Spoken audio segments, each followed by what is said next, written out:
Why are there so many narcissists and toxic people that are insistent on keeping your things? Why don't they just give you your stuff back when a relationship ends? After they've treated you horribly, done something terrible to you, lied to you, cheated on you, put their hands on you, put their feet on you. Why can't they just give up your stuff and just move on? Why is that?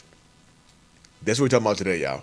Of course, if you're new here, I'm Lee Hammock. I'm a diagnosed narcissist, and welcome to another episode of the Narcissist Code. Let's get it.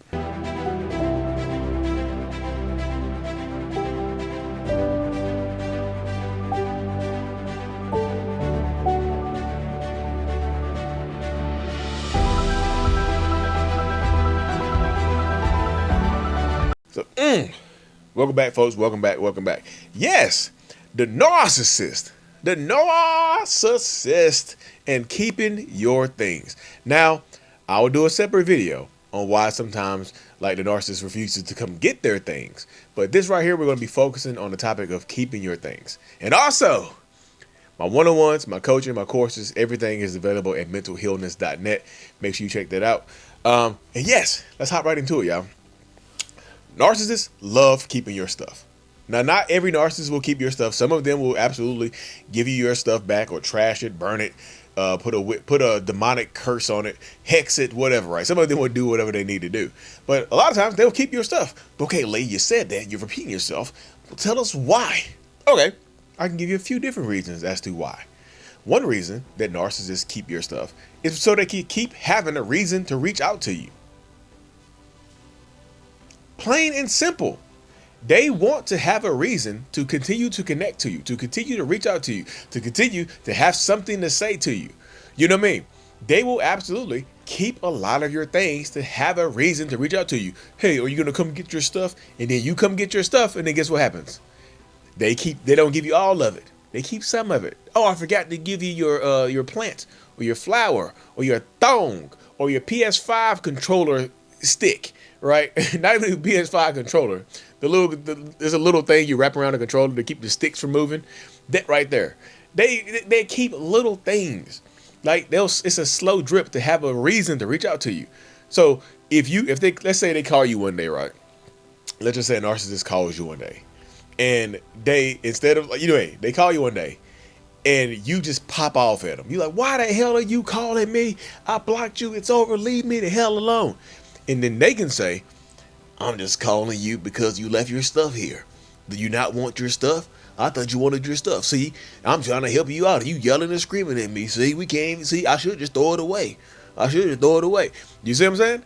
It gives them, in their minds, it gives them a valid reason to continue to reach out to you and whatnot. A valid reason to continue to torture you and to try to mess with your head and all this other good stuff, all the other back and forth stuff, right? So a lot of narcissists love to do this type of stuff, right? They love to do it. They love to keep you on the hook. They love to always have that reason to reach out, which is why they slowly release some of your things. It's like damn near they're releasing the hostages to you, right? They slowly release the hostages every once in a while to come back and get you. You see what I'm saying?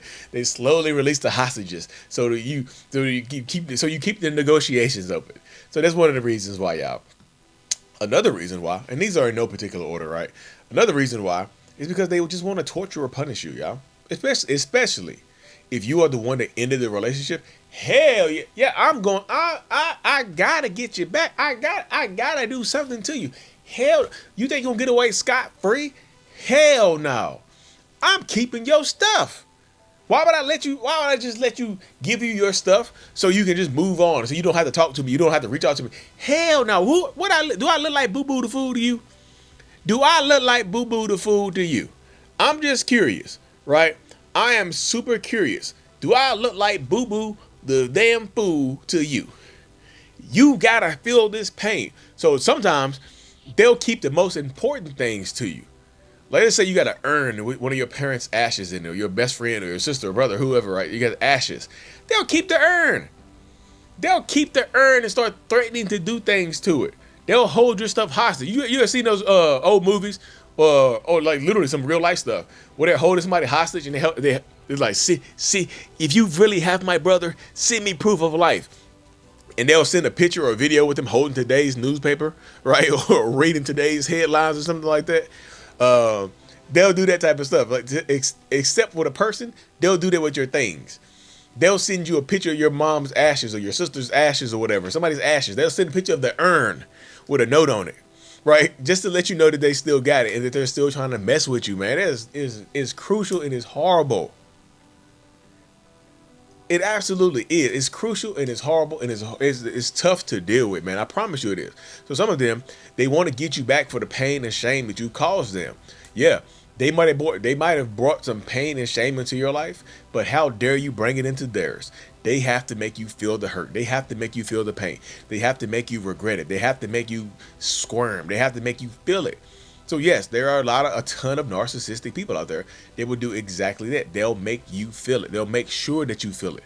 They'll do horrible ass things to you to make sure that you feel it, to ensure that you feel it. They'll keep your stuff. They'll start shredding your stuff up. They'll tear some of the stuff up and release some of the stuff. You see what I'm saying?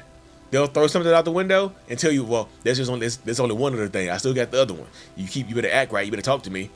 So sometimes they want to control, they want to punish you and torture you, which is another reason why they keep your stuff.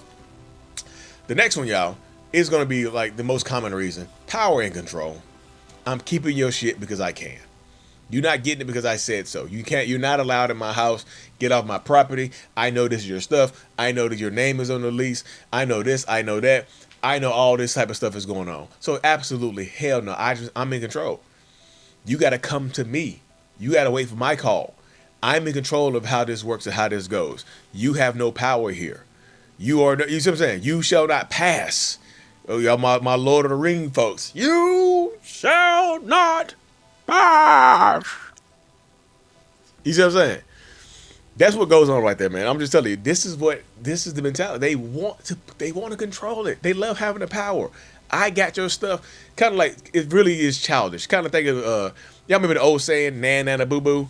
That type of stuff right there. Literally, that's what they're doing with your stuff, with power and control and torturing you. Nah, nah, boo boo. I got your stuff. I got your stuff, and you do not. Seriously, power and control is one of the main reasons why they like to keep your things, why they like to keep the stuff, why they like to have it and keep it moving and things of that nature. So absolutely true. Power and control is a huge reason on why they keep the stuff. The next reason, I think I got two more reasons right here. It's not super long. I know earlier I said they want to have a reason to keep reaching out to you. Another reason is they want you to reach out to them. It goes into power and control. It goes into torturing you. You see what I'm saying? They want you to reach out to them. You want your stuff, you got to break no contact. You have to talk to me. Like sometimes when I'm telling people in one-on-ones, like if you don't want to break no contact, get a friend or a family member or somebody like that. They can reach out to them on your behalf and get your stuff. And sometimes they'll just deny it. I'm not talking to you. If they want their stuff, they got to talk to me. They'll try to force you to break no contact, right? So sometimes they'll try to force you to break no contact in order to get your stuff, in order to retrieve your stuff, in order to have anything that's going for you. They want you to break no contact. They want you to talk to them and speak to them. So yes, a lot of narcissistic people will absolutely keep your stuff just to have you reaching out to them, just to have that control, just to have that power.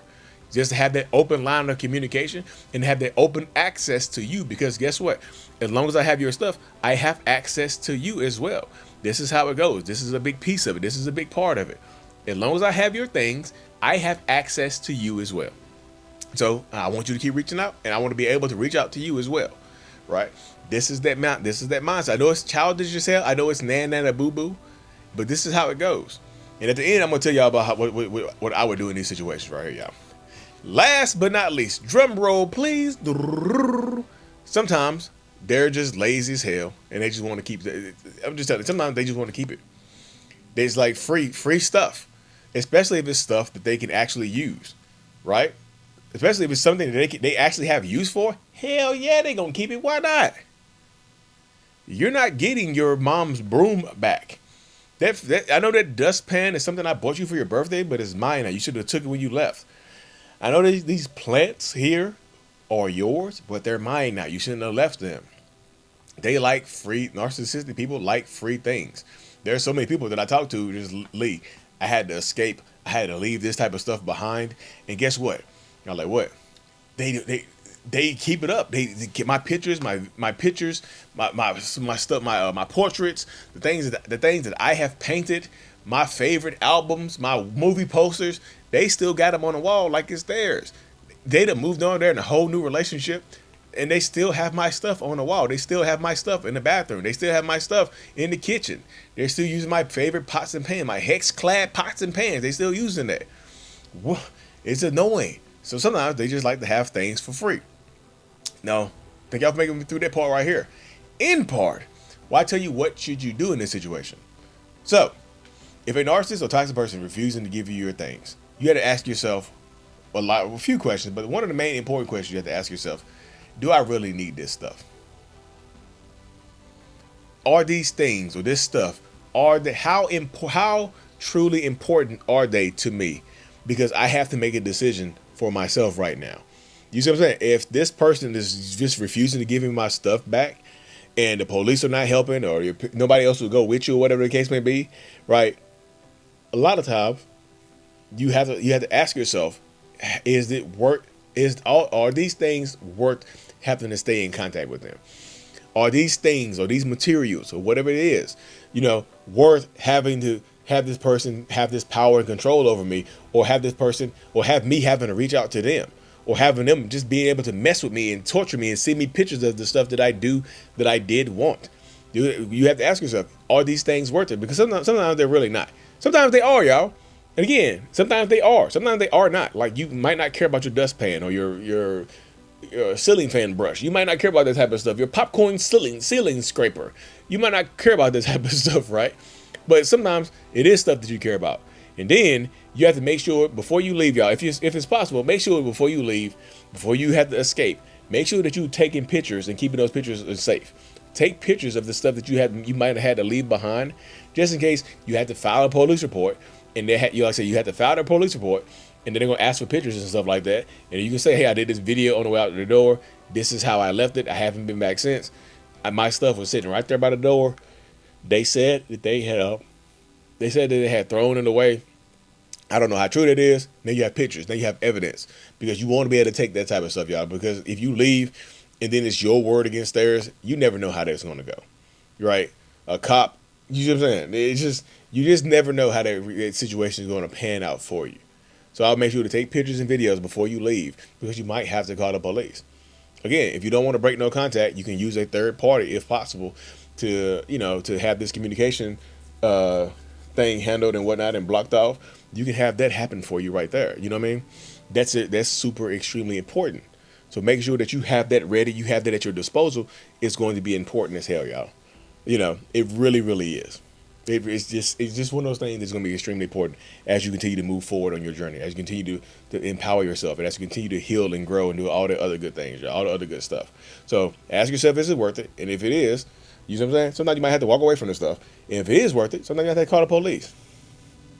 We do not negotiate with narcissistic terrorists. I know, like, narcissistic, they like to terrorize you, they like to torture you, they like to do a lot of horrible things to you. So make sure you're not negotiating with a narcissistic terrorist. Anyways, y'all, thank y'all for making it to the end of the video. If you haven't already, make sure you hit that subscribe button, y'all. And when I drop the podcast, I need y'all to support the podcast.